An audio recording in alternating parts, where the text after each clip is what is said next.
Je suis né à Grenoble et c'est vrai qu'à la base j'étais plus destiné à être un moniteur de ski que marin. Mais quand j'avais 9 ans, j'ai fait un voyage avec mes parents en Corse et c'est là que j'ai pris pour la toute première fois un gros bateau. Ça m'a vraiment fasciné. J'ai demandé à mon père si je pouvais aller sur la passerelle, donc là où on conduit le navire. Et j'ai été accepté et c'était vraiment la révélation. J'ai toujours été habitué à voyager, à être autonome, puisque quand j'étais au lycée, en fait, je vivais dans un appartement tout seul, dans un établissement qui était loin de chez moi.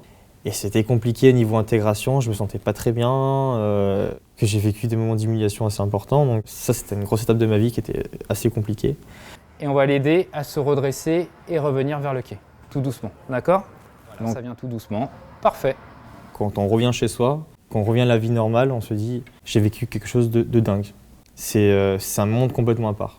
Donc j'avais qu'un seul objectif, entrer à l'ENSM. Et j'ai pas pu rentrer directement dans la formation que je voulais, donc l'OCQPI, officier chef de quai international. Je suis d'abord entré dans ce qu'on appelle la classe d'intégration, qui se déroule en 3 ans. Et là, je suis actuellement en 2e année. Dès que je suis rentré à l'ENSM, je me suis senti à ma place. Actuellement, à cause du Covid, pas de navire, pas de travail.